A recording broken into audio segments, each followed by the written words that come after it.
Coming to you from our opulent and luxurious 4x8 refurbished room closet at the national headquarters in Indianapolis.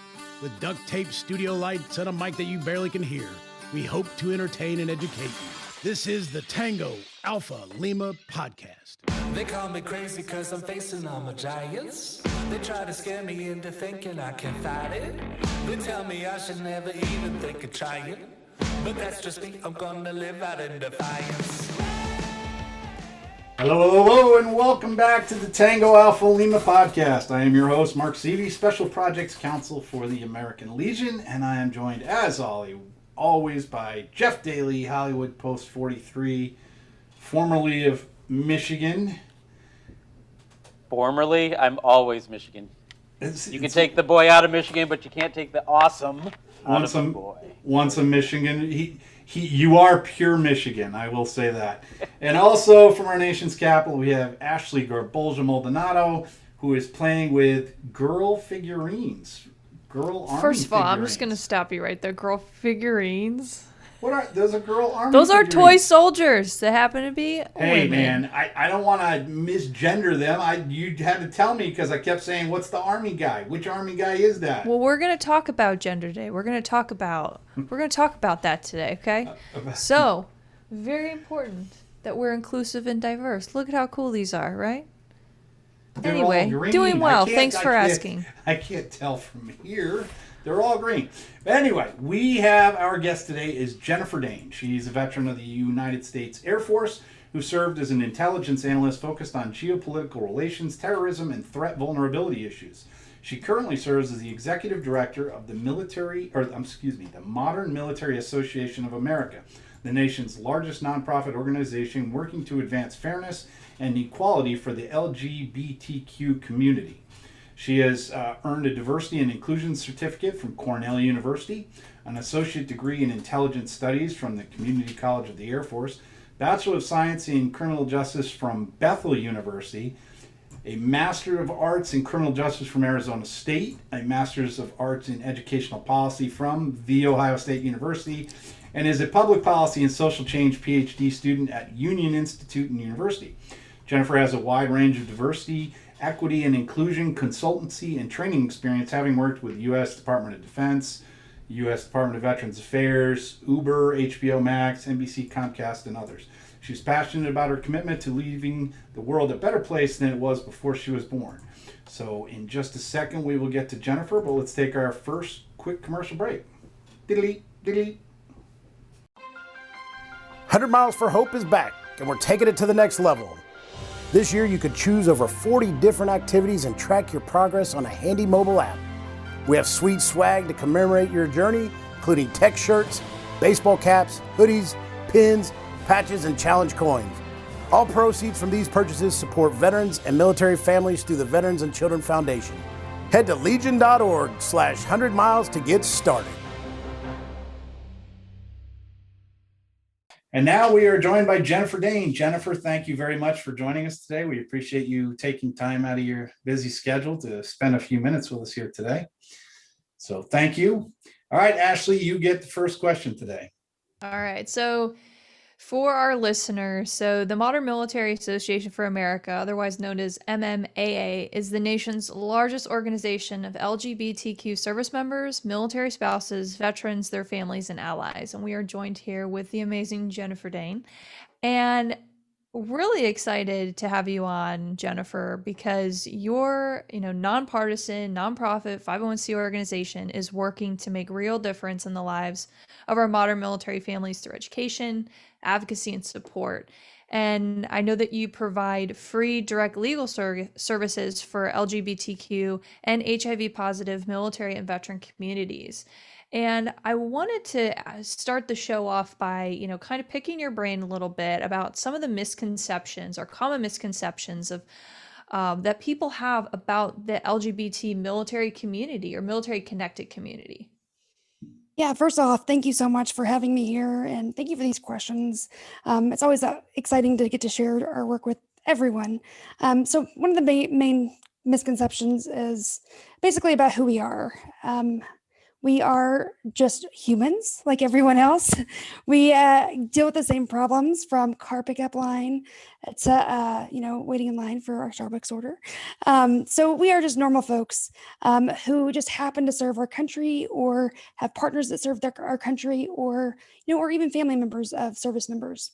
So that's probably one of the biggest things, is we also have a story to share, and we make up quite a bit of the force. Interesting fact is that the DoD and the Department of Homeland Security is the #1 employer for trans service members, or trans individuals overall in the country. So it's pretty interesting that these lives intersect. And the only thing we really want to do is make sure that our country is safe, like everyone else. Absolutely. I could not agree more. And I love everything you just said there. Like, we are human first, right? And through the services that you provide, I know that we'll probably talk about a few of the programs and resources, but I'll throw it over to Mark or Jeff, whoever wants to take next question. Wait. You just asked one question? Yes, I'm trying to. I am shocked. Shocked. Jennifer Dane, you are witnessing history here on Tango Alpha Lima. And I'm going to start out with two things. I have two problems with you as a person. Number one, you stand in line for Starbucks and coffee's gross. I said it publicly, and I'm not afraid of it. And if you're going to send me hate mail, send me hate mail. Coffee's disgusting. And second is, you have so many degrees, and I wish that one of them was not from Ohio State University. You're correct. I left V off of it. Somebody had to go to the better school, out of all. Yeah, they did. So, and I thank it was you. Me. So thank you. Yes. I see that. Yes. Air Force Community College taught you some smack talk. All right. So I wanted to talk a little bit about, I got here down to the bottom, and I see some of the places you've worked with, including some of the things here in my backyard in Hollywood at HBO and NBC, Comcast, and such. And I'm wondering, what kind of work do you do with them? Is it LGBTQ plus military, or do you do some things that aren't military related? So it's really interesting. So we have a lot of employee resource groups or business resource groups that come to us and say, oh my goodness, we just realized that there is this intersection between military and LGBTQ, and we have those two populations that come together, and we want to figure out how to support those people. It's kind of interesting for me, because I'm like, yes, we've always existed, and I'm so glad that you're recognizing us here. So that's a lot of the things that we do, is we go in and say, how can you best support as a corporation, or an organization, to best support those communities? Because we do know that there's, Don't Ask, Don't Tell was repealed 10 years ago this September. So there is some historical trauma that does occur still. Some of the stuff we do with HBO is, we work with them to do casting calls for folks that they are looking for diverse backgrounds. I've even worked with Uber up in the San Francisco area, just to say, this is how you can look at corporate philanthropy, and this is how that you make an impact, and just making sure that we're in those spaces, because those are just as important, because the corporate partnerships are so critical, especially right now, whenever it's sometimes easier for a corporation to stand up and say, this is our values and this is what we want, when policy is kind of stifled.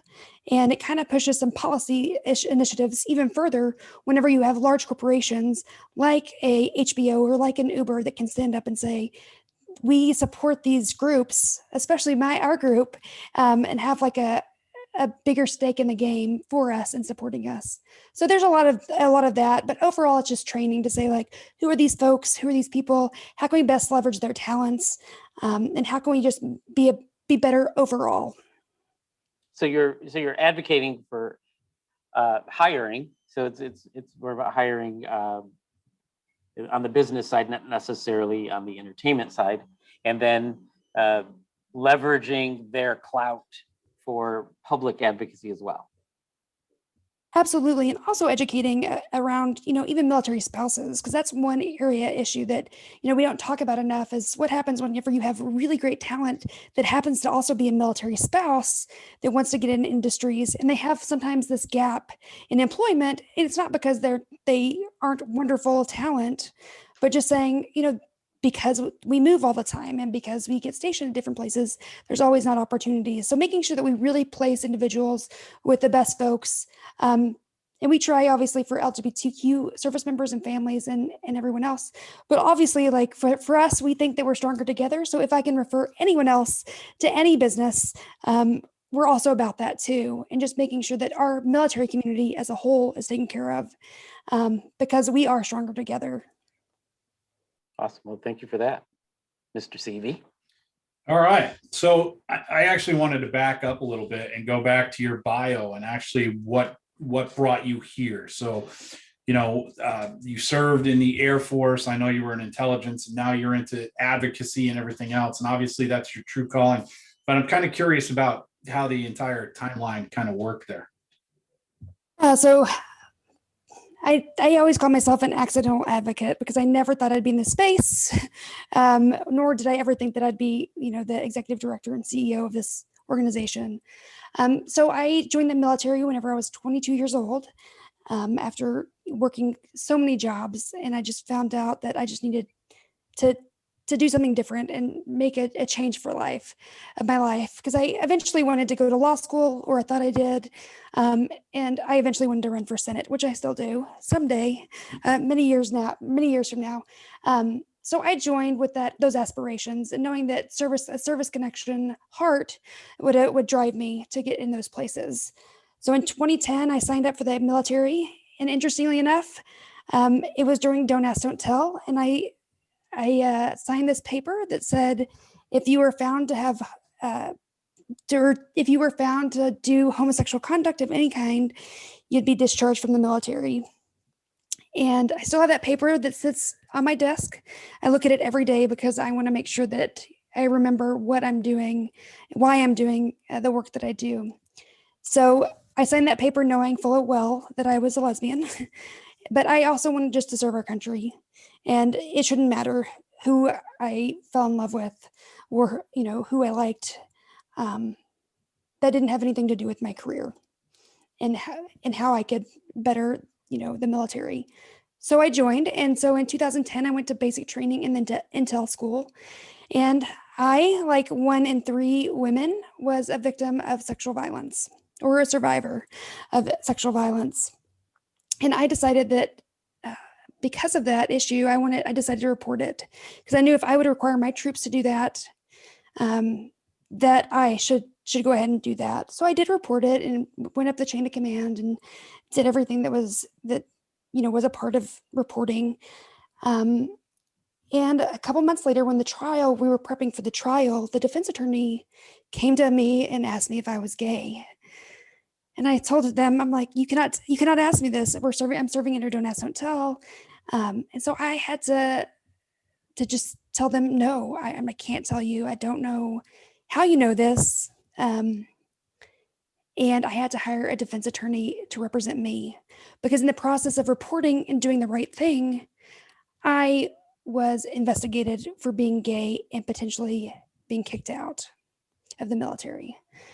For me, that part was probably the most traumatic. The sexual violence, I feel like I've worked through a lot of that, but just knowing that I was just being me and I was doing the right thing, and unintended consequences of policies that were intended for good really impacted.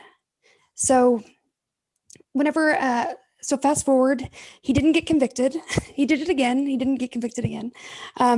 But he ended up getting discharged for different reasons out of the military, which is a larger topic of discussion at a much later time, because it's ongoing, of course. But so I decided after that, the Don't Ask, Don't Tell was repealed in 2011, and in 2010 there was some provision, so they did kind of stop the investigation into me shortly after, because they knew that the legislation was coming down the pipeline. So for me, whenever I did my service, I finished it. Was always a hard charger, promoted early every time. And I got out and I said, I need to go and do some policy work and look at policies and make sure that we are doing policies that explore all the unintended consequences. And really in 2016, I did not want anything to do with the military. I wanted to be the furthest away that I could. So I went to Ohio State, and started pursuing my degree in education policy. And what kept on happening is that the military just kept on knocking and saying, come back, come back to us. And so I ended up, becoming involved in, at the time, it was called the American Military Partner Association, which was also an LGBTQ family organization. And then in 2019, we ended up merging with OutServe SLDN, and we became the Modern Military Association of America. And about a year ago, I was selected as the interim executive director after being the education director for a little bit, and having a lot of other history in the organization as an unpaid volunteer for many, many years. And so that's kind of how I got to the path that I'm at. Is, I was in the right places at the right times, but I mean, I was always doing the work, whether it was seen or not. I was always trying to progress the LGBTQ military and veteran community and figure out how we could do it in a way that's beneficial for all. Sure. And so when you were doing a lot of this advocating, where were you physically located? Yeah, during my time, I was always, because I was stationed at Davis-Monthan Air Force Base in Tucson, Arizona. So most of it was there. And then some of it was whenever I was at Ohio State in Columbus. Very good. All right. Well, we will take a quick commercial break and we will be right back with Jennifer in just a second. The American Legion is Veterans Strengthen America. We're in your community, supporting veterans, service members, and their families, enriching the lives of young people and promoting citizenship and patriotism. Our members are passionate about these core values. Help strengthen America by joining the American Legion today. For more information, go to legion.org/join. All right, and we are now rejoined by Jennifer Dane. Jennifer, again, I was just mentioning that this is the first time we've ever been on schedule, and super producer Holly says, don't jinx it. So, all right, Holly, I'm not going to jinx it. Of course I did. She told me not to. Of course I had to do it. All right, Ashley, you were up for round 2. Go. All right. So you mentioned one of the organizations, Jennifer, about, let me make sure, it's the Service Members Legal Defense Network, or the SLDN. And you also mentioned that, there were, was it 3 or 4 organizations that focus on serving respected communities that came together in the merge, or is it less? That's accurate. So for a long time, we started in 1993 with Service Legal Defense Network, SLDN, and they ended up merging. I'll tell you this, it's a merger story. I feel like it's The Office or something in the merger episode. I know exactly what you're talking about. I'm like Dunder Mifflin all day, baby, yes. all day. And so SLDN merged with another group called OutServe, and they became OutServe SLDN. And then they acquired another organization that focused specifically on families. And then in 2019, those organizations merged with the American Military Partner to make us the leading voice for the LGBTQ community. So basically what our goal was is to just take the best of everything that we had and make sure that we are putting, our resources and our finances and just doing the good fight together, and making sure that our voice is heard at a much broader scale. And we currently, because of our past history, we have a history since 93. We have 85,000 members across the globe, 67 chapters. So it's been really exciting. So I'll tell you kind of another interesting story that, this happened also during Don't Ask, Don't Tell, with all these groups formed. And I was a part of OutServe during my military service. And it was really interesting because a lot of it was done on Facebook.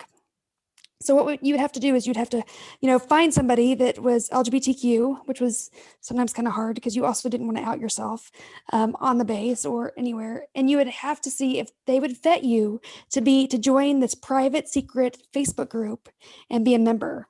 So it was kind of like this underground, like secret club that everybody was in. And you hoped that, you weren't found out by, for me, I was in the Air Force. So it was the Office of Special Investigations. We were hoping that we would not be found out. But, we knew that there was a risk that we took when joining those. And I was also a chapter leader for Arizona for a long time during this history. So that's kind of like the evolution. And it's so interesting to see how far we came from, being in these underground secret Facebook groups to now being really open and honest, and just really talking about some of the harms that were caused during the service, and Don't Ask, Don't Tell. Wow. I love it when a plan comes together, and I love when organizations come together to, unite and join the fight under one name. I love it. So very, very cool, Jennifer. I know Mark and Jeff have questions, and maybe I'll squeeze another question in. Nope, You see- I can guess you I hear- will. Can you hear her lobbying for round 3 already? This is Mm-hmm. yeah. All right, you're up, Jeff. All right. I want to make a little observation. I noticed in the military, well, first, those secret Facebook groups kind of go with your intel background. So that's kind of, you do a little cloak and dagger, secret squirreling there. That's awesome. And one of your things was being an analyst focused on threat vulnerability issues. Now, so for the military, you're analyzing threats external. And now I think it's interesting that you're kind of being an activist for internal threats for different populations within the military and in the veteran community.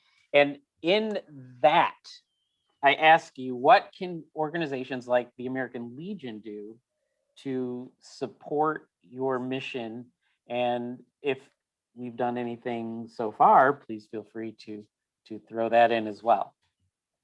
Yeah, so one of the things is, allyship is so important. I always talk about how sometimes it takes those that aren't LGBTQ to elevate the voices. And I mean, we also see this in the minority communities too, is, sometimes it's easier for, a certain voice to step up and say, this is wrong, or we need to make changes. And they get more traction than other people or other groups or other organizations. So I think just partnering along with us is the number one thing as American Legion, and also like recognizing that the past, there was harms that, and naming that and really saying, we may have been wrong in the past, because a lot of the big veteran serving organizations, not saying that American Legion has, but I'm just saying like in general, overall in general, they've not always had the best approach to what this looks like. And some of them even issued statements that said, Don't Ask, Don't Tell should not have been repealed. And so just really taking that organizational history and saying, yeah, we were wrong about that, but we're trying to make it right. And as a large organization like the American Legion, that's a huge, support. But as an individual, like somebody that's just, a private citizen or whatnot, and that happens to be a member, sometimes it's as easy as, I always say, voting with your money. So going to business establishments that don't give to anti-LGBTQ legislation. So there's many, you can go and look at who gives money to what campaign and what, and there's this really amazing, fast food restaurant that's closed on Sundays, but I know that for sure that they do not support LGBTQ service members or LGBTQ folks in general. So I choose not to go to those places. So it's as simple as giving your money to places that support the causes that you care about.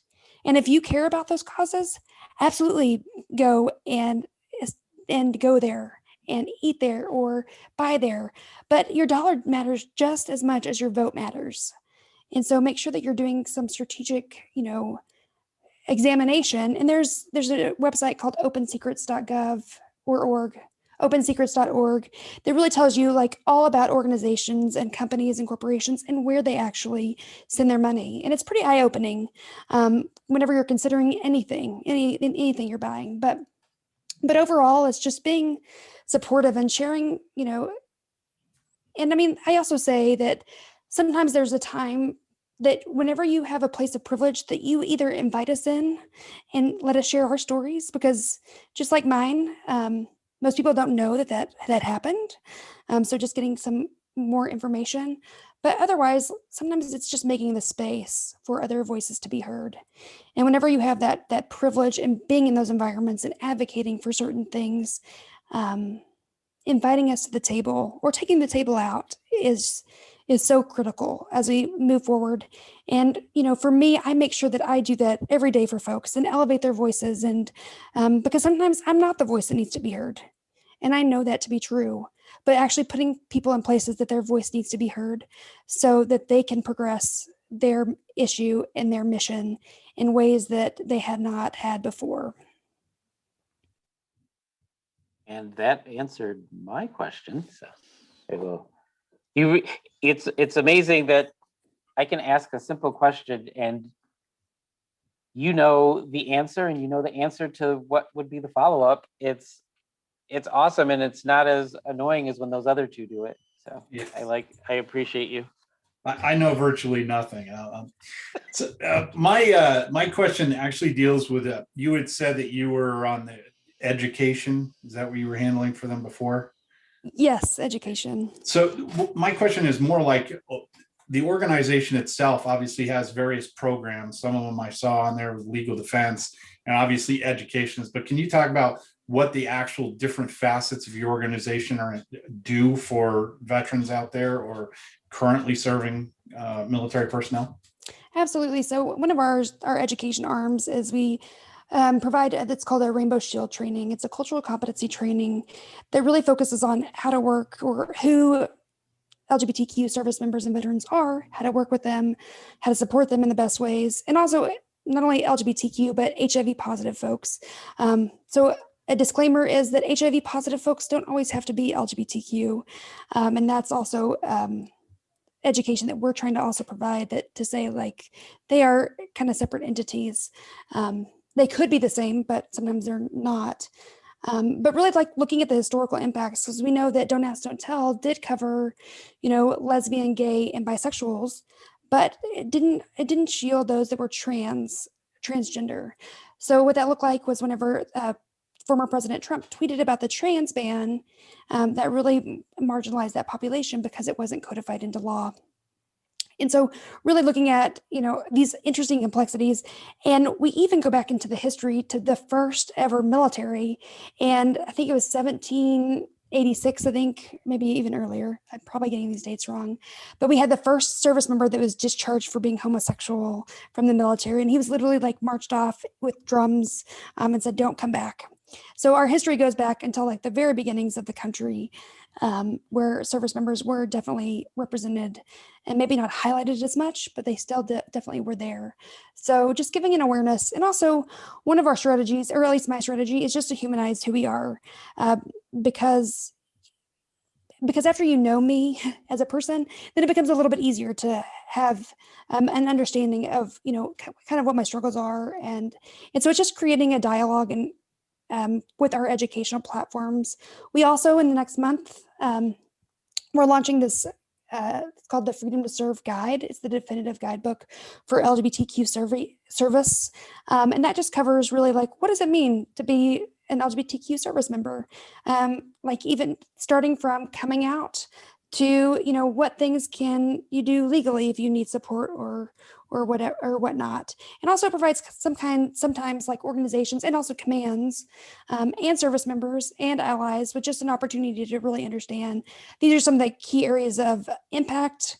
And we really got input from so many organizations on, what did we really need to put in there, from caregiving to childcare to, what does it mean for promotion and being open and honest or not at all. And it's not a linear process. So that's kind of our education. We also do a program called Mill Pride, which service members who have children that are LGBTQ also need to be supported in trying to find out resources. We saw 2021 was the year of the most anti-trans legislation put into place. So we know that 3 states now ban healthcare for transgender individuals. And we know that there's 13 installations that make up those 3 states. So what does it mean for a family who happens to have a dependent that needs healthcare? And now it's a felony for their doctors in 3 states. What do you do as a family? So we're trying to make sure that we educate around that fact that, our national security is at stake because, our families aren't being supported on the home front, because not only are you going to war at work, but then you're coming home and and doing this for your child or your partner. So just making sure that those things are addressed. We also have a really big legislative push that we do. We make sure that we partner with other folks and bipartisan. I mean, we always make sure to include everyone in the conversation because like I said earlier, we're stronger together. And if we can do it together and advance not only the LGBTQ community, but advance everyone, that's just, for me, that's just more, inclusive. And it's a better approach when we can have everyone's voice represented. Even sometimes if it's not directly the LGBTQ voice, maybe it's the women veterans voice, maybe it's another a racial minority voice. So that's kind of our broad approach of what we do. We also have really fun events. So this year, this is going to be the first that anyone hears of this, but on this podcast. But we're launching an executive women's wellness summit that's going to be launching this fall. And we're also launching a leadership conference in the fall as well. And then we're doing it in a virtual gala in September for the 10-year anniversary of the repeal of Don't Ask, Don't Tell. So we kind of do it all. We have a lot of fun, a lot of seriousness, but at the end of the day, we make sure that, we're just doing the best for the country. All right, Ashley, you got 2 minutes. You know what? Jennifer went on to answer my questions about Good. programs, about Rainbow Shield certification. She touched on any new initiatives, new initiatives, right? So super excited to hear about conferences. We're going to actually finish on time. We are. Bravo, Jennifer. Bravo. Yes. This is a first for us. Well, Jennifer, we really appreciate you taking time out of your day and coming to talk to us and all the great things you guys have going on. Where should we steer people who want more information? Yeah, so our website is www.modernmilitary.org. You can also find us on every social media platform except for TikTok. Not yet. Maybe one day. We're even on Tiltify, so you can stream us and see us at Tiltify on Twitch. So we do have membership representation there. So yeah, you can find us all over the place. And if you want to email us, it's info@modernmilitary.org. Always would love to, take a call. You can just find us anywhere. We're open to it. There you go. And Jennifer Dane. Thank you for having us. It's really an honor too. Absolutely. We appreciate you being on here. All right. Well, we are going to take our second commercial break and we'll be back just in a minute. But Jennifer, thank you so much for joining us today. So you were discharged with a 20% disability rating, but now you can't hear so well and need help. Contact an American Legion service officer. Service officers are free of charge and they help all veterans. Find one near you with our online tool at legion.org/service officers. All right, Ashley, what's the major takeaway on this one? So my major takeaway is that this is an incredibly important organization that has combined forces over, since 1993? So let me do the math on that. It's almost 28 years. Haha. So they've been around, they know what's up, and they're here to educate and advocate and provide, just all of these resources. And I think Jennifer is the full package. She has all this experience, this education. She is a hard charger and an accidental advocate, and I think that she is positioned in a place to really make a difference. Jeffrey? Well, for a person who enjoys coffee and has educational history as a Buckeye, I was still impressed. She has so much education. She has more degrees than I've probably read books. So I can't help but be impressed. And I like her approach to things.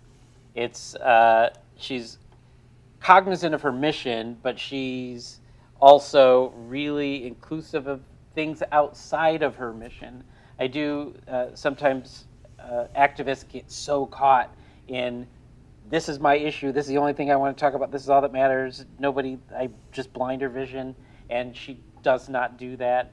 And I think that is going to be a benefit not only to her mission, but the global human mission as well, that we we can all get along better. We can all understand each other better. We can all listen to each other better, and just generally communicate better. And I feel like she's on the forefront of that.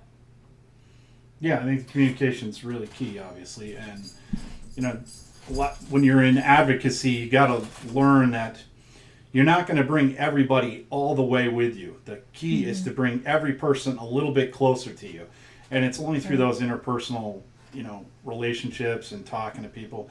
But she's a very well-spoken advocate for her cause, and I can't help but wish her the best on everything. So absolutely, Mark. I just want to say I really think that as American Legion, as our listeners are out there, is just really check out this organization and see how you can continue to be diverse and inclusive at all of our posts across the country. I just think it's incredibly important as we're celebrating Pride Month, the month of June, and all of the other, at-large things that are happening in the world right now. And I think we just need to be continuously kind to one another and share our stories and be as accepting and inclusive and treat others with respect. There you go.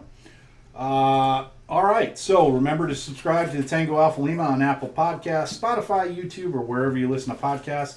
And while you're there, review and rate us, preferably 5 stars.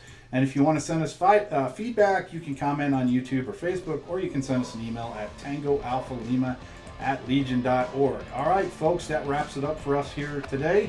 We will see you next week. Bye.